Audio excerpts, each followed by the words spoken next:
Hello guys, welcome to week 32, our wrap up of the Year of Granny Squares Cal, which is based on the book A Year of Granny Squares by Kylie Melita.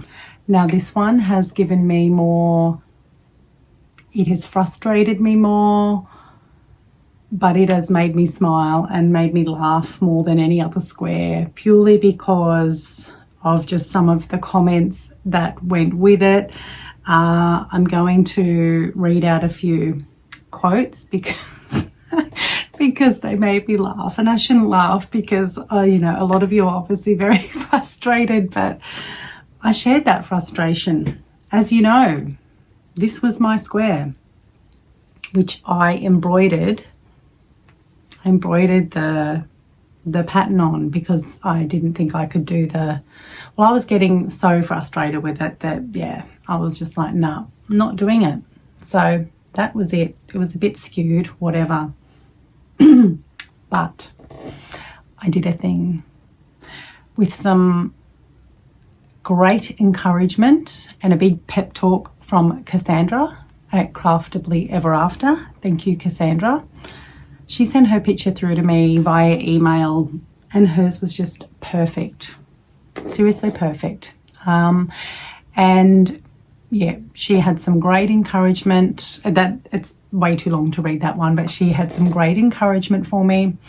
And I had been thinking that perhaps I should try it again. And and I did think that maybe if I marked out, because I had written in my book, I had looked at the chart and marked out where, I don't know if you can see it just along here, I had written the numbers and marked out which of the crochets the front post trebles needed to be worked in. And I thought maybe if when I'm doing that row I mark them with stitch markers, which I later read when Brenda put hers up, which is also perfect. She wrote that she did the same thing. So great minds think alike, Brenda. So I thought I would do that and I would have one more go at it. And a couple of days ago, I did that and look, I feel like there's probably a little bit more gap here than here, but I am extremely happy with that. And, you know, everyone was right. There was a few people that said once you get past that initial, and I knew this in my head, even when I was trying to do it the first time around, I knew in my head that if I could get past the setting up round, I would just be working back into those front post trebles. So, and that was honestly the case. So I'm not going to lie, I'm very proud of myself, and to be honest, I was not looking forward to having to have that picture on my thumbnail because, you know, it's not done correctly. And yeah, I'm much happier that I can have this one on the thumbnail. The texture's so much better.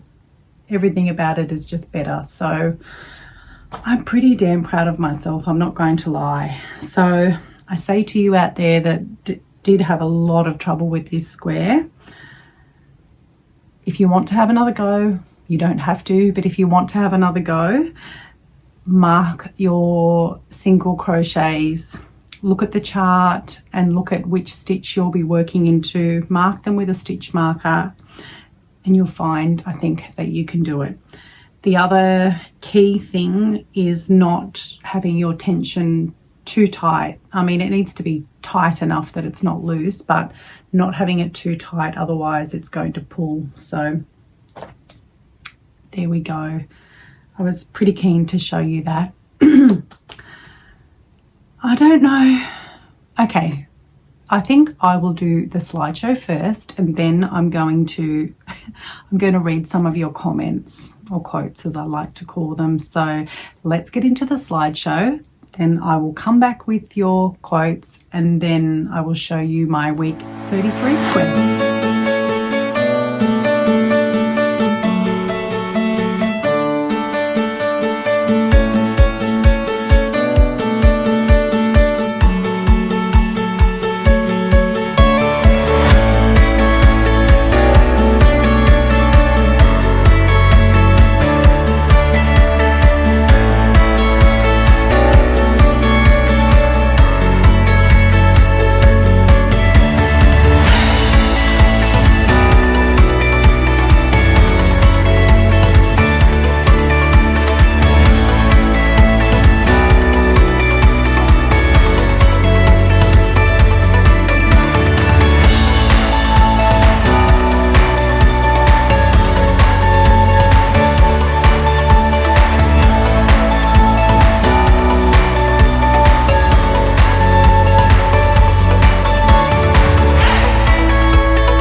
as you can see, there was a lot of variety there. We had Iris, who scrapped the idea of the front post trebles and went with a shamrock to celebrate St. Pat's Day. So good job, Iris. It looked great.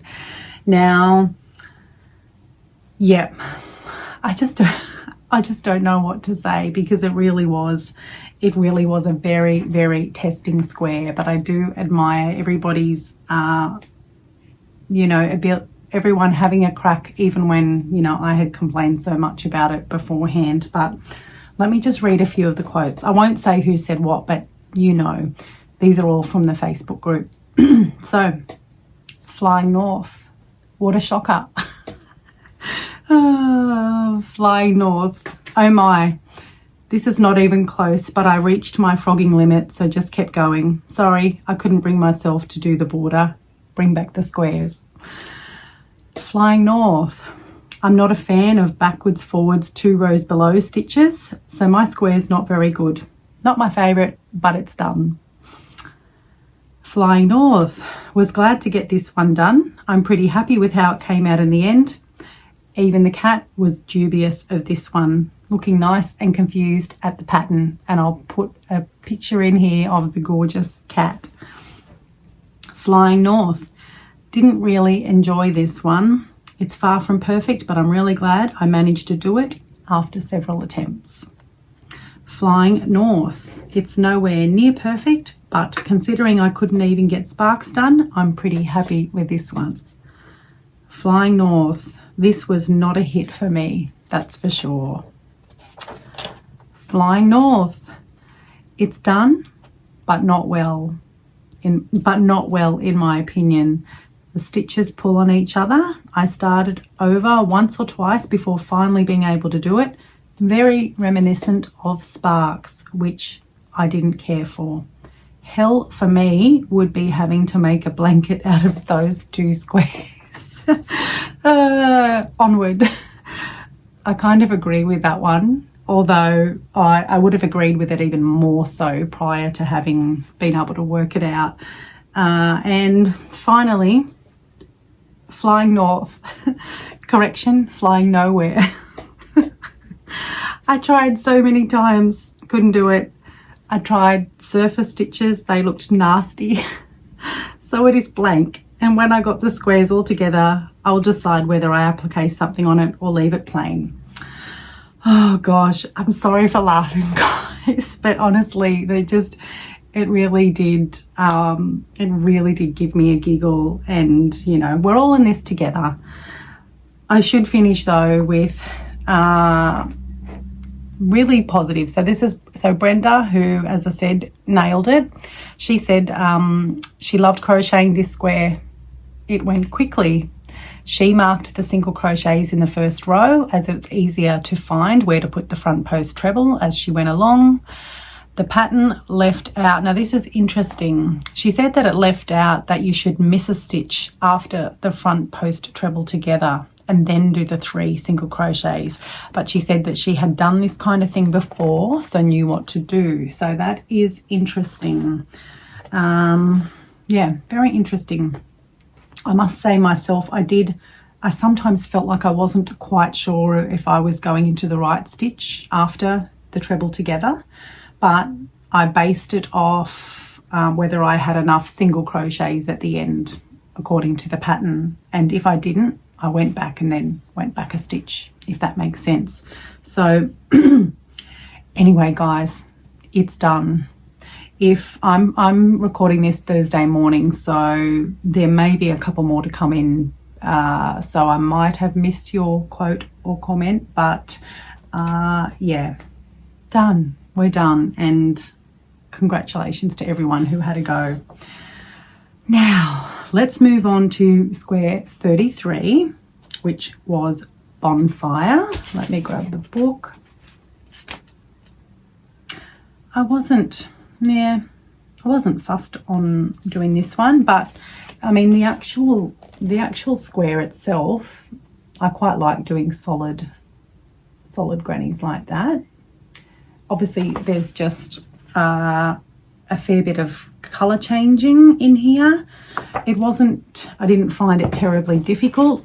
The only thing I found was that I had to frog it a number of times, and I think it was because maybe I just wasn't concentrating and I missed a stitch, and then my stitch count was off when I got the next round ahead. So I had to frog it a number of times, I'm not going to lie, and I didn't enjoy that because it just means that it takes longer. But anyway, this is a very large square for me. It's definitely larger than, yeah, it's definitely larger. Maybe not as big as I thought. It just looks really big. But yeah, I'm kind of regretting my color choice a little bit. I feel like I should have had the red on the outside and maybe the dark pink in the middle, but it's okay. And on one of the rows, it might be 2, 3, 4, it might have been the 5th row, I'm not too sure. My stitch count was off when I got to the corner, and I was a stitch short, but because it was on the corner, I was able to just sneak in an extra double crochet, so you cannot even tell. So I had already frogged it so many times by then, I did not want to have to do it again. And as I said, you can't even tell. So that was another intermediate square. It's one that I'm sort of glad that I've got out of the way, but I'm looking forward to seeing all of your color combinations. And yeah, I think that's probably it for this week. I hope no one took offense by me laughing at the comments. Sorry, I have a bit of a warped sense of humor, but honestly, I think, you know, I think everyone would probably think it's fairly funny. So yeah, I found it funny. Anyway, I'm going to wrap it up there because I'm getting to that rambling stage, but thank you all for being here. Thank you for your continued participation in this Cal, and I look forward to hanging out with you again either Sunday evening or next Thursday. But until then, bye for now.